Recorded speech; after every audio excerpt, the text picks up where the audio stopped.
বলে মেহবিন ফোন রেখে দিল। তারপর আসিয়া খাতুনকে কল করলো। আসিয়া খাতুনও মুখরের টোনে কথা বলল। সে বলল, সেদিন যা হওয়ার হয়ে গেছে, তবে এখন যদি মুখরের সাথে আলভির বিয়েতে না আসো তাহলে লোকজন তোমাকে এবং আমাদেরকে নিয়ে আরো বাজে কথা শোনাবে। আর হ্যাঁ, শুনলাম তোমার নেত্রী অনেকটাই অসুস্থ, ওরে নিয়ে আইসো, ওর মন ভালো হবে। মেহবিন ওদের কাউকে বোঝাতে পারছে না তাজেলের অবস্থা। এই অবস্থায় জার্নি করাটা কতটা রিস্ক। তাছাড়া ও বাচ্চা, এত লোড নিতে পারবে না। ও বোঝালো ও যেতে পারবে না। মুখর যেন চলে যায়। একটা সময় পর দিল এক ঝাড়ি। এতে কাজ হলো। দাদিও মেনে নিল। তারপর মুখরকে বলল, সেও বাধ্য ছেলের মতো মেনে নিল। এতে মেহবিন একটু খুশি হলো। সেদিনের পরদিনই আসিয়া খাতুন ফোনে মাপ চেয়ে নিয়েছিল। মেহবিন ওনার অবস্থা বুঝতে পেরে ক্ষমা করে দিয়েছেন। ওর কথা বলা শেষ হলেই ও দেখতে পেল তাজেলের মা এসেছে। এই সারাদিন পর আজ হলো তাজেলের মা। ওনাকে দেখে মেহবিন এগিয়ে গেল। ওকে দেখে তাজেলের মা বলল, তাজেল কি করে? ও ঘুমিয়ে পড়েছে। কেন, কিছু বলবেন ওকে? খবরদার যদি ওকে কিছু উল্টাপাল্টা বলার চেষ্টা করেন তাহলে তো সেখানেই আপনার মুখ আমি সেলাই করে দিব। তাজেলের মা বলল, না, ওরে একটু দেখতে আইছিলাম, কিছু কমু না। আসলে কার মত কেমনে সেইটা তো আমরা জানি না, তয় মরতে হইব এইটা সবাই জানি। তখন রাগে দুঃখে ভবিষ্যতের চিন্তায় ওইসব কইছি, এর জন্য আমারে মাফ কইরা দিও। এখন তো চিন্তা নাই। মানে? তাজেলের মায়ের পরবর্তী কথায় মেহবিনের মুখে হাসি না ফুটলেও বুক ফেটে পাথরটা নেমে গেল। ও শুধু বলল, তাজেলের দায়িত্ব আমার, ওর দায়িত্ব আপনাকে নিতেই হবে। এমনিতেও আপনি ঠিকভাবে ওর দায়িত্ব পালন করতে পারবেন কিনা আমার যথেষ্ট সন্দেহ আছে। যার নেত্রী ভেতরেই আছেন, দেখে আসুন। ঘুটঘুটে অন্ধকার, রাত, চারপাশ একদম নিস্তব্ধ। এমন সময় একটা রুমে মেহবিন ও তার পার্টনার ঢুকলো। 7 দিন হয়ে গেছে সেদিনের পর। আলভি আর মাইশারও বিয়ে হয়েছে মেহবিনকে ছাড়া। মেহবিনের কথায় মেহরুর চৌধুরীও কিছু বলতে পারেনি। মেহবিন ও ওর পার্টনার দুজনেই মুখে মাস্ক আর গায়ে হুডি। মেহবিন আয়েশ করে ওর নিজের চেয়ারে বসলো। তার পাশের চেয়ারে পার্টনার বসলো। মেহবিন সামনের মানুষটার দিকে তাকিয়ে হাসলো। মেহবিন সামনের মানুষটার শরীরে খুব একটা শক্তি আছে বলে মনে হচ্ছে না। না, শরীরের মারের দাগ নেই, তবুও লাল। মেহবিন কাউকে ইশারা করতেই এক বালতি পানি তার গায়ে পড়ল। সে ফরফরিয়ে উঠল। তারপর মেহবিনের দিকে তাকাতেই মেহবিন হাত নাড়িয়ে বলল, হাই নিশাচর, কেমন আছেন আপনি? তাহলে বলুন, নতুন অভিজ্ঞতা কেমন আপনার? লোকটা মেহবিনের দিকে তাকিয়ে কিটকিটিয়ে হেসে উঠল আর বলল, নিশাচরকে ধরা অতই সোজা নাকি? মেহবিন হেসে বলল, সহজ নয় বুঝি। এ কে আছো? পর্দাটা সরাও দেখি। মেহবিনের কথায় পর্দা সরানো হলো। আর পর্দা সরাতেই লোকটা চমকে উঠল। পর্দার পেছনে যে ছিল তার অবস্থা ওনার থেকেও খারাপ। মেহবিন হেসে বলল, তো এখন বল, সোজা নয় নাকি? নিশাচর নাম্বার 1 নাকি 2? আচ্ছা শেখ আমজাদ, বলুন তো, আপনি মাথা ঠিক নেই নাকি, নাকি দুজনেই এক মাথা? মেহবিন, আমার চেহারাটা দেখতে ইচ্ছে হচ্ছে বুঝি? আচ্ছা দাঁড়ান, দেখাচ্ছি। বলেই মেহবিন মাস্ক খুলে ফেললো আর বলল, পাশের জনের ঘুম ভাঙাও, অনেক হিসাব নিকাশ বাকি আছে। মেহবিনের কথায় তাকেও এক বালতি পানি মারা হলো। তবে তার আগে শেখ আমজাদকে পর্দা দিয়ে আড়াল করা হলো আর বলা হলো চুপ থাকতে, না হলে ওকে এখনই মেরে দেবে। তিনি আর আওয়াজ করলো না। লোকটা পানির ঝাপটায় ধরফড়িয়ে উঠলো, মেহবিনের দিকে তাকালো। মেহবিন আগের বারের মতো এইবারও হাত নাড়িয়ে বলল, হাই নিশাচর, কেমন আছেন আপনি? তাহলে বলুন, নতুন অভিজ্ঞতা কেমন আপনার? মেহবিনের কথায় তিনিও হেসে উঠল আর বলল, নিশাচরকে ধরায় অতই সোজা নাকি? বুঝলাম। দুজনের আচরণই মানে কি একই তো? পার্টনার, আপনি বুঝতে পারছেন কিছু? বুঝতে তো পারছি পার্টনার, তবে এরা বুঝতে চাইছে এরা ধরা পড়ে গিয়েছে। এই পর্দা সরাও, দুজনের মুখোমুখি হোক। পর্দা সরানো হলো। দুজন দুজনের দিকে তাকালো। তখন মেহবিন বলল, তো আরিফ জামান, এবার বলুন, সহজ না নাকি? এবার আবার বললেন না আপনাদের মধ্যে নিশ্চয়ই কেউ নিশাচর না, তাহলে কিন্তু মাথাটা গরম হয়ে যাবে আমার। দুজন দুজনের দিকে তাকিয়ে বলল, না না, আমরা দুজনের মধ্যে কেউই নিশাচর না। আমাদের দিয়ে তো শেখ শাহনওয়াজ কাজ করায়। এবার মনে হলো মেহবিনকে কেউ জোক শুনিয়ে দিয়েছে। মেহবিন হাসতে লাগলো পাগলের মতো। মেহবিনের হাসি দেখে দুজনেই ভয় পেল। মেহবিন বলল, জোকস অফ দ্য ইয়ার, তাই না পার্টনার? ঠিক বলেছেন পার্টনার। তখন আরিফ জামান বললেন, জোকস হলেও এটাই সত্যি। তাহলে বলো, সব জেনেও কেন তোমরা খুঁজলে না? হ্যাঁ হ্যাঁ, সত্যি তো, শেখ শাহনওয়াজই তো নিশাচর। তুমি আমাদের বিশ্বাস করো না? যাই হোক, আসল কথায় আসি।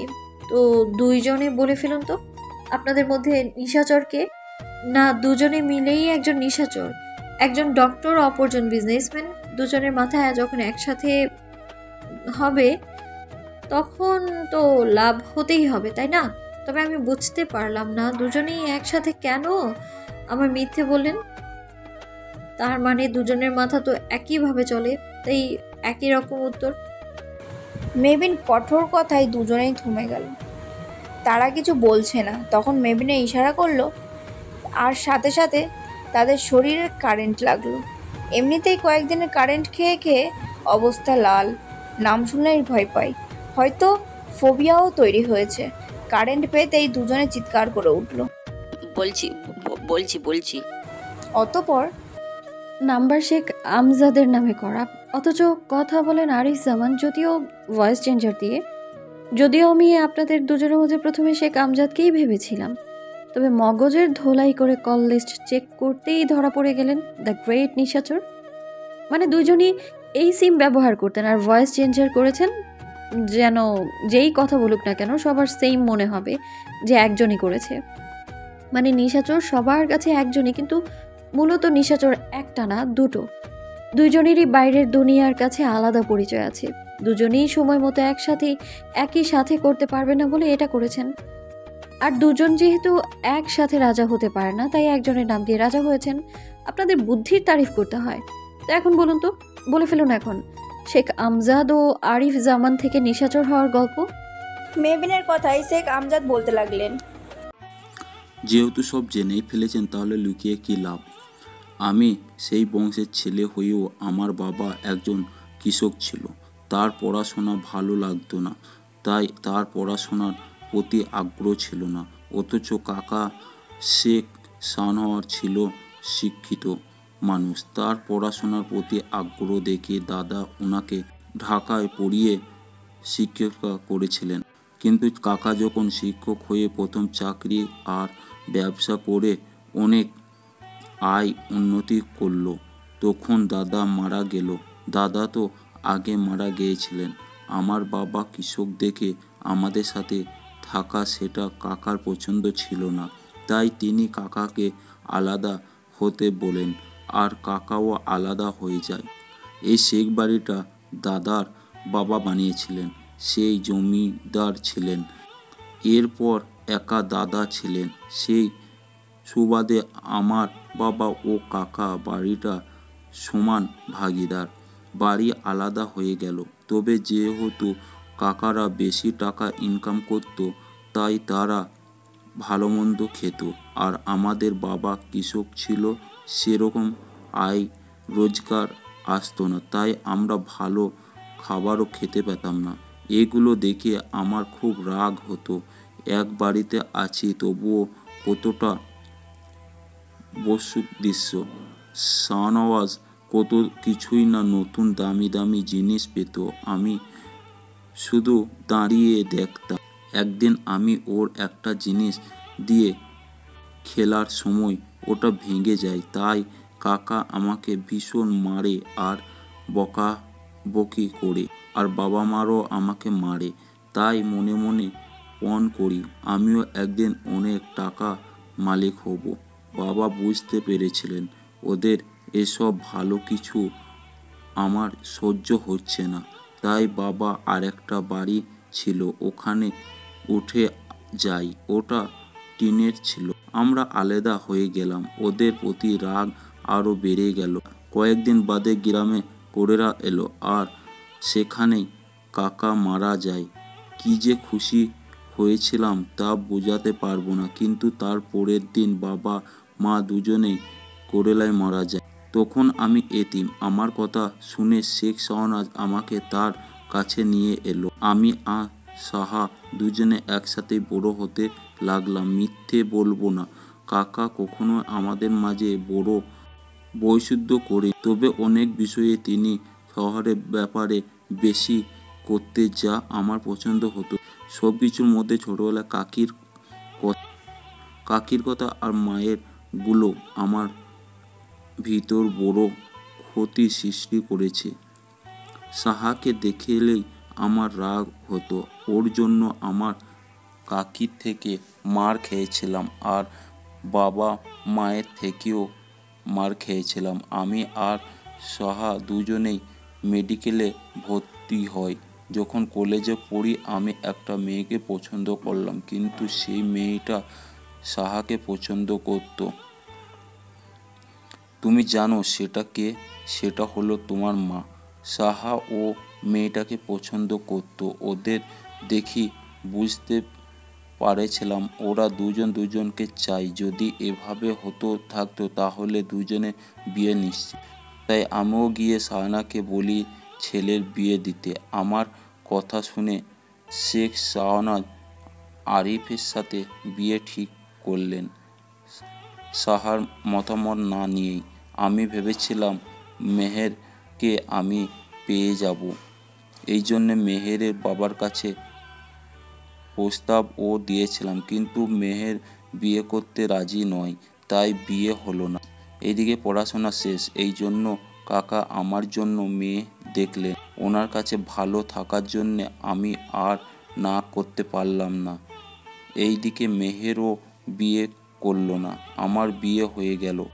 তখন আরিফ জামান বাবা মার, যার আরিফ জামান ইয়েনে বিরেনে তার ভাইকে এই বাড়ি আনেন। মেহেরেরও আমার সাহার সাথে এসিসি হসপিটালে যোগ দিল। আমি মেহেরকে পেতে চাইতাম, তাই এতদিনে সুযোগ বুঝে ওর কেবিনে গেলাম। সেই দিন মেহের আমায় থাপ্পড় মারল আর বলল এরপর যদি আসি তাহলে কাকাকে বলে দেব। কাকার ভয়ে কিছু বললাম। তারপর কয়েক বছর চলে গেল, সাহার বাচ্চা হলো না। সাহার বিয়ের কথা বলল আর মেহেরের সাথে হয়ে গেল, যা আমার মনে রাগ ঘৃণা দুটোই হচ্ছে। আমি এত কিছু করেও পেলাম না, অথচ সাহা একটা বিয়ে করেও ওকে পেয়ে গেল। সাহা আর কাকার উপর ভীষণ রাগ হলো। ওকে কি করে শেষ করব সেটাই ভাবছিলাম। তবে মনে মনে একটা ভাবলাম, টাকা আর বাবা থাকলেও পৃথিবীতে সব সম্ভব।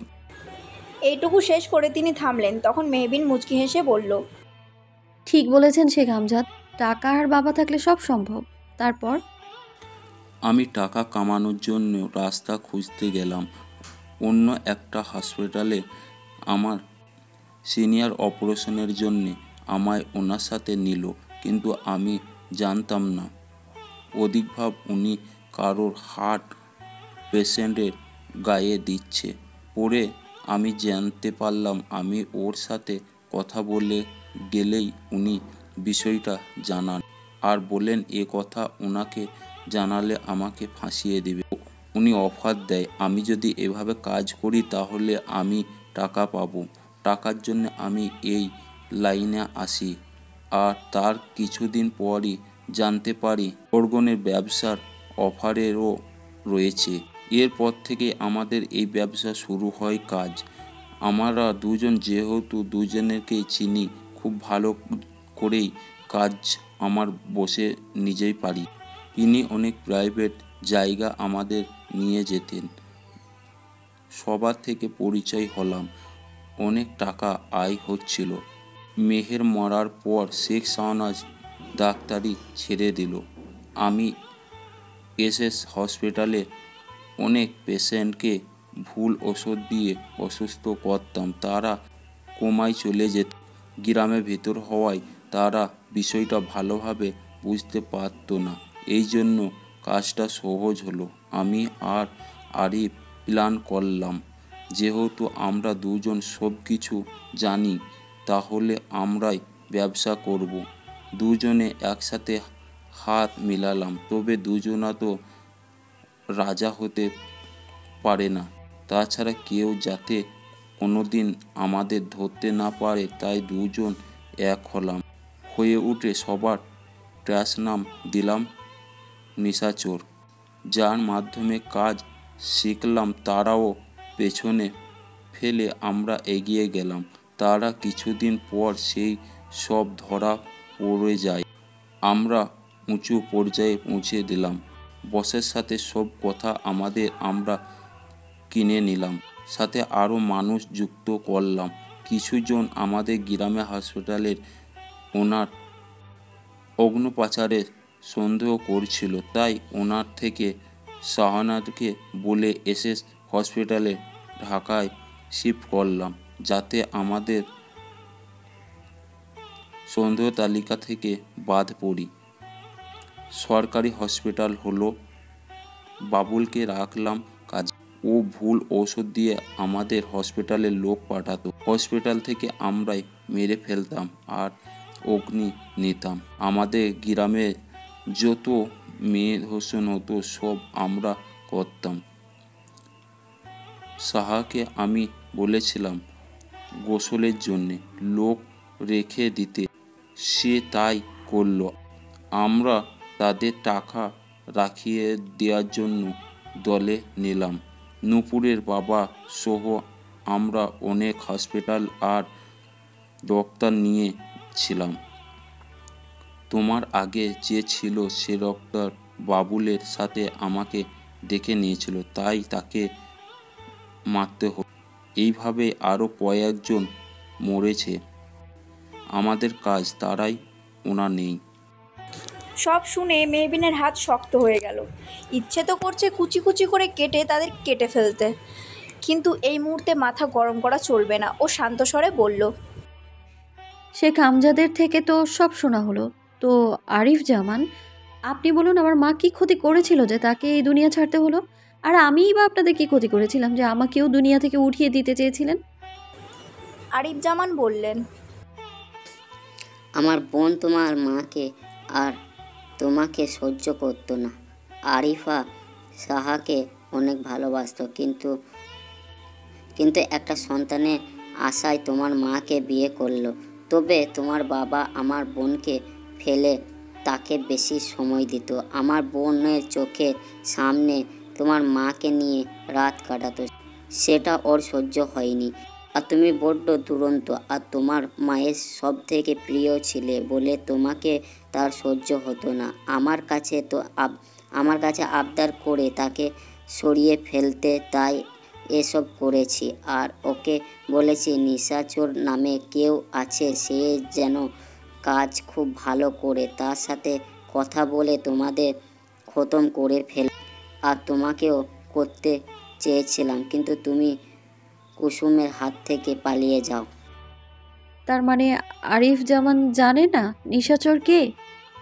না, ও আচ্ছা, তো এখানে শেখ শাহেন শাহ কিভাবে সব জানলেন? উনিও তো জানতেন। আমি আর আরিফা এই বিষয় নিয়ে কথা বলেছিলাম। উনি বাইরে থেকে সব শুনে হুট করেই উনি ঘরে ঢুকে আসে। আরিফা অনেক কান্নাকাটি করে আর বলে তিনি মেহেরের এত সুখ দেখতে পাচ্ছে না। তাছাড়া ওনার তো স্বার্থের জন্যে বিয়ে করেছিলে, এখন তো ওনার ওয়াসি আছে, তাই মেহেরকে রেখে কী লাভ? তাছাড়া মেহেরের মেয়ে মানেই তুমি কোনো কথা শুনতে চাও না, তোমাকে রেখেও কী লাভ? আরবাজ ওয়াসি, তাই তাকে কিছু করা যায় না। মেসো আরিফার কথা শোনে, তাই সে থেকেও আরিফার ক্ষতি নেই। সব শুনে তিনি বলেছেন না মারতে, তবে আমি শুনিনি। আরিফা আরও অনেক কিছু বোঝায়, এরপর উনি আর কিছু বলেনি। মেহবিন সব শুনে শান্ত স্বরে বললেন, এখানে তো শেখ আমজাদ আপনিও ছিলেন, আপনি তো আমার মাকে ভালোবাসতেন, তাহলে কি হয়েছিল আপনার? আপনি ভোগ করতে পারেননি বলে তাকে আপনার সহ্য হতো না, তাই না? এইসবে ছিলেন, তাই তো? শেখ আমজাদ বলল, হ্যাঁ, এই জন্যই আমি ওকে ভোগ করতে পারিনি। ও যখন আমার না হতে চায় তাহলে কারোর হবে না। তাছাড়া ও আমাকে থাপ্পড় মেরেছিল, যা আমি আজও ভুলতে পারিনি। তাছাড়া ওর পাশে আমার শাহনাজকে সহ্য হতো না, তাই করেছি। আমার তো ইচ্ছে হতো সাহাকে মেরে দিতে, কিন্তু ওকে মারতে পারতাম না। ও কিভাবে যেন বেঁচে যেত। তুমি জানো, কয়েক বছর আগেও ওর গাড়ি একদম ট্রাক দিয়ে পিষে ফেলেছিলাম, তবুও মরেনি। 7 দিন খবর নাই, তারপরও দেখি কে যেন ফোন করে বলল হসপিটালে। সাহারকে মেরেছে জানা, এত কিছু করে তবুও মরে না।